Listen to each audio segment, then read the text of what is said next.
Nourdin Tounsi est un lanceur d'alerte âgé de 45 ans. Ancien responsable commercial au port d'Oran, il avait interpellé sa hiérarchie à plusieurs reprises sur des dysfonctionnements et des malversations. Il a saisi le parquet qui a ouvert une enquête, mais suite à ça, il a subi les représailles de la part de son employeur, avec des mises à pied, des rétrogradations, avant d'être finalement licencié en septembre 2016.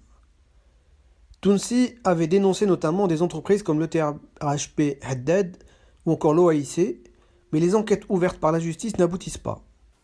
سمعوني الدرك الوطني تاع وهران اوفيسيالمون سور ان بي في مالغري كو هذه الدينونسياسيون درتها من قبل لو 24 افريل 2016 هدرت عليها هذه لارد ان با بوجي لو بروكورور شافها قراها ما بغاش يتبعها. Par contre, lui sera attaqué par l'entreprise du port d'Oran pour diffamation et divulgation de secrets professionnels. Aidé par le représentant du bureau d'Oran de la Ligue des droits de l'homme, Qaddour Chouicha, lui aussi aujourd'hui harcelé judiciairement, il a créé, avec d'autres, en 2017, le Comité national de défense des dénonciations de la corruption en Algérie.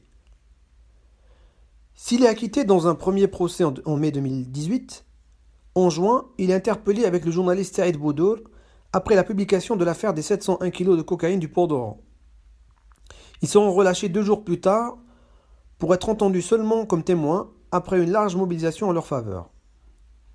En octobre 2019, ils sont de nouveau interpellés et mis sous contrôle judiciaire avec Saïd Boudour dans le cadre d'une plainte pour chantage, menaces et tentative d'extorsion de fonds.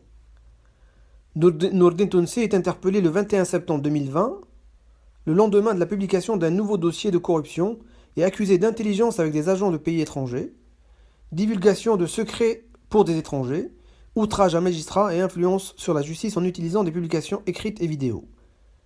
Ces charges lui sont collées pour sa collaboration avec la plateforme de protection des lanceurs d'alerte en Afrique, une ONG basée au Sénégal. Le 24 novembre, il est condamné à 6 mois ferme dans une première affaire, puis à 1 an ferme et 50 000 dinars d'amende et 500 000 dinars de réparation par défaut dans un procès commun avec Saïd Boudour pour chantage en leur absence. Ils ont fait opposition à ce procès qui est reprogrammé au 3 mars 2021.